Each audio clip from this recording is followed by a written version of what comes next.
మీ పిల్లల భవిష్యత్తును దిశానిర్దేశం చేసే విద్యా మహోత్సవ్ Dream9 మీడియా ఆధ్వర్యంలో ఈ ఫిబ్రవరి 1న మన ఖమ్మంలో జరగనుంది.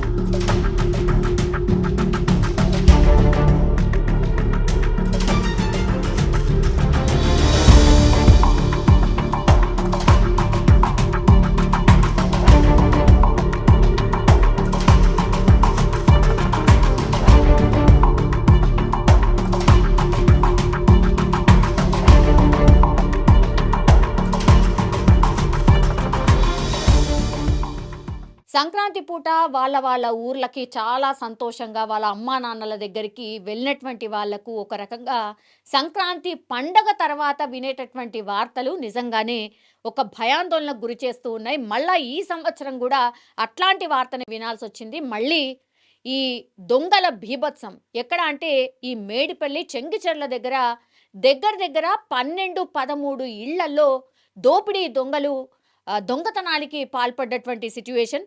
అది 1 గంట నుంచి 3 గంటల ప్రాంతంలో, అంటే నిన్న మిడ్ నైట్ 1 గంట నుంచి 3 గంటల ప్రాంతంలో ఈ దొంగతనాలైతే జరిగాయి.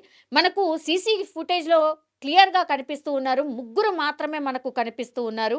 ఆ ముగ్గురు పూర్తిగా పక్కనున్నటువంటి కాలనీ, అట్లాగే ఈ ఇంకో కాలనీ, ఈ 2 కాలనీలో ఎక్కడైతే తాళాలు వేసి ఉన్నాయో ఆ ఇళ్లనే టార్గెట్ చేసుకొని చెంగిచెర్ల ప్రాంతంలో పూర్తిగా 12-13 ఇళ్లలో దోపిడీ దొంగలు బీభత్సం క్రియేట్ చేశారు. కేవలం 2 ఇళ్లల్లోనే వాళ్ళు కోల్పోయిన సొమ్ము ఎంత అనంటే దగ్గర 20 లక్షల సొమ్ముని సత్తుని ఎత్తుకెళ్లారు. తర్వాత ఇంకో ప్రాంతంలో ఏదైతే పక్కన ఉన్నటువంటి ఇంకో కాలనీలో అయితే మరి 10 ఇళ్లలో దోపిడీ దొంగలు దొంగతనానికి పాల్పడ్డారు. కాబట్టి ఆ అమౌంట్ ఇంకా ఎంత ఉంటుంది ఏంటి అనేది కూడా పోలీసులు తేల్చే పనిలో ఉన్నారు. సంక్రాంతి పండగ సందర్భంలో కూడా చాలా ప్రాంతాల్లో పోలీసులు పూర్తిగా ఈ జనాలకి అవగాహన కల్పించే కార్యక్రమం చేశారు. ఆటోలలో అట్లాగే చాలా ప్రాంతాల్లో కూడా మీరు ఒకవేళ ఎవరు ఉండట్లేదు అని అంటే, ఇల్లుకి తాళం వేస్తున్నారు అంటే సమీపంలో ఉన్నటువంటి పోలీస్ స్టేషన్కి ఇన్ఫర్మేషన్ ఇవ్వండి. లేదంటే మీ పక్కన వాళ్ళు ఎదుటి వాళ్ళు ఇంకెవరన్నా ఉంటే వాళ్ళకి చెప్పి వెళ్ళండి. ఒక రకంగా వాళ్ళ ఇంటికి ఎవరన్నా వస్తున్నారా వెళ్తున్నారా అని కొంచెం దృష్టి పెట్టండి అని, మీకు తెలిసిన వాళ్లకు చెప్పి వెళ్ళండి అని పోలీసులు పూర్తి స్థాయిలో అవగాహన కార్యక్రమం చేశారు గత 1 వీక్ నుంచి కూడా. మరి ఇంత అవగాహన చేసినా కూడా మరి ఈ చెంగిచెర్ల ప్రాంతాల్లో పూర్తిగా 12-13 ఇళ్లలో ఈ భారీ చోరీ జరిగింది అని అంటే పోలీసులకు ఇదొక సవాల్ అని కూడా చెప్పొచ్చు. ఎందుకంటే సంక్రాంతి టైంలో ఖచ్చితంగా ఏదో ఒక చోట ఈ భారీ దోపిడీ దొంగతనాలు అయితే జరుగుతూనే ఉన్నాయి. అట్లాగే ఈ రికవరీ చేసే పోగొట్టుకున్న సొమ్ము కూడా చాలా పెద్ద ఎత్తున ఉంటుంది. ఇక్కడ కూడా చెంగిచెర్ల ప్రాంతంలో పోగొట్టుకున్న సొమ్ము కూడా చాలా పెద్ద ఎత్తున ఉంది. కేవలం 2 ఇళ్లలోనే 20 లక్షల వరకు సొత్తు పోయింది అని అంటే, మరి ఇంకా 10 ఇళ్లలో చోరీ జరిగిన తీరుని కావచ్చు, చోరీ చేసిన తర్వాత వాళ్ళు ఏమేమి పోగొట్టుకున్నారు అన్న లిస్ట్ చేసిన తర్వాత మాత్రం ఎంత పోయింది ఏంటి అనేది కూడా తెలిసే అవకాశం ఉంటుంది.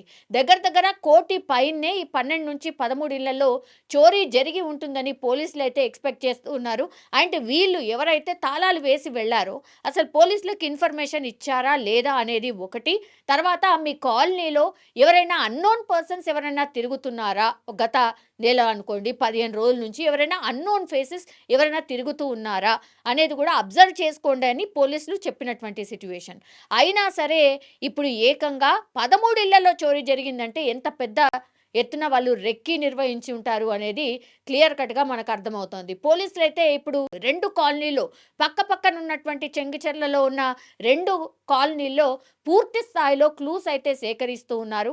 అండ్ ఎవరైతే ఆల్రెడీ అంటే తాళాలు వేసిన ఇల్లు కావచ్చు, ఆ ఇళ్ళనే టార్గెట్ చేశారు కాబట్టి ఈ ఇంటి ఓనర్ ఎవరు, వాళ్ళ ఫోన్ నెంబర్స్ ఎవరు ఏంటి అనేది కూడా వాళ్ళకి ఇన్ఫర్మేషన్ ఇవ్వడం, వాళ్ళు హుటాహుటిన వాళ్ళ ఇంటికి చేరుకునే ప్రయత్నం కూడా జరుగుతోంది. సో వాళ్ళు వచ్చిన తర్వాత మాత్రమే ఎంత పోయింది ఏంటి అనేది తెలిసే అవకాశం ఉంది అని పోలీసులు అయితే భావిస్తూ ఉన్నారు. కానీ ఇట్లాంటి దొంగతనాలు భారీ ఎత్తున ఈ మధ్య కాలంలోనే సిటీలో జరుగుతున్నాయి. మొన్న కూకట్పల్లిలో జరిగింది. అండ్ కొన్ని ప్రాంతాల్లో అయితే ఏకంగా నమ్మించి పని వాళ్ళే నమ్మించి మోసం చేస్తున్న సిట్యుయేషన్. అట్లాగే ఈ దోపిడీ దొంగలు కూడా నిర్మానుష్య కాలనీస్, అట్లాగే ఏవైతే అక్కడొక ఇల్లు ఇక్కడొక ఇల్లు ఉంటుందో అట్లాంటి ప్రాంతాలని టార్గెట్ చేసుకొని ఈ దొంగతనాలకైతే భారీ ఎత్తున పాల్పడుతున్నారు.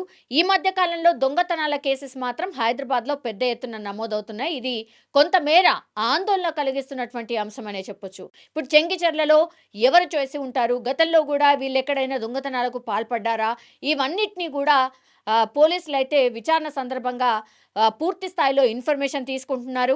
అట్లాగే ఇక్కడ ఎవరైతే కాలనీలో ఉన్నారో వాళ్ళ దగ్గర నుంచి కూడా ఇన్ఫర్మేషన్ తీసుకుంటూ ఉన్నారు. అంటే ఎన్ని రోజుల నుంచి తాళం వేసింది, వీళ్ళు ఎవరు, అండ్ తర్వాత ఈ కాలనీలో ఎవరైనా అన్నోన్ వాళ్ళు ఎవరైనా వచ్చారా, ఇట్లాంటి అన్ని ఇన్ఫర్మేషన్ అయితే తీసుకుంటున్నారు పోలీసులు.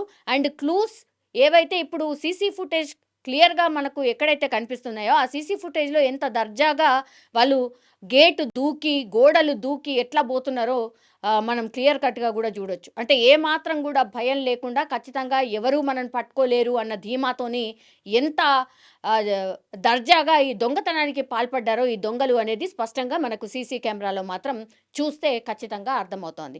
సో ఎన్ని అవగాహన కార్యక్రమాలు చేపట్టినా ఏం చేపట్టినా సంక్రాంతి సందర్భంగా, దసరా సందర్భంగా, ఈ రెండు పెద్ద పండుగల సందర్భంగా మాత్రం ఖచ్చితంగా ఈ దోపిడీ దొంగలు మాత్రం బీభత్సమే క్రియేట్ చేస్తున్నారు. ఒక రకంగా భయాందోళనకు గురి చేస్తున్నారు అని కూడా చెప్పొచ్చు. అనుశక్తి నగర్ నా కాలనీ పేరు NFC housing society colony Chengicherla. ఈ కాలనీలో 2 ఇళ్లలో దొంగతనం జరిగింది. పక్కన మా కాలనీ పక్కన ఇంకో కాలనీస్ ఉన్నాయి, కనకదుర్గ నగర్ అనేసి, అక్కడ కూడా దొంగతనం జరిగిందని ఒక 10 నుంచి 13 ఇండ్లు మొత్తం కలిసి జరిగింది. చాలా పెద్ద ఎత్తున జరిగింది. మా కాలనీలో 2 ఇండ్ల దొంగతనం జరిగింది. ఇంచుమించు ఎంత లేదనో ఒక 20 లక్షల దాకా దోపిడీ జరిగింది ఇక్కడ 2 ఇండ్లల్లో. అంచనా ప్రకారంగా 30 తులాల బంగారము, ఎండి ఒక 15 తులాల దాకా పోయింది. ఇంకా కొంచెం క్యాష్ రూపంలో కూడా క్యాష్ ఉంది. క్యాష్ కూడా ఒక 2.5-3 లక్షల దాకా పోయింది. మా పక్కన కాలనీలలో వచ్చేసి పెద్ద ఎత్తున దోపిడీ జరిగిందని సమాచారము. ఇది 1 గంట నుంచి 3 గంటల ప్రాంతంలో జరిగినట్టు మా వీడియో క్లిప్పింగ్స్లో చూసుకుంటే మాకు తెలుస్తుంది. ఇది జరిగిన విషయం ఇక్కడ.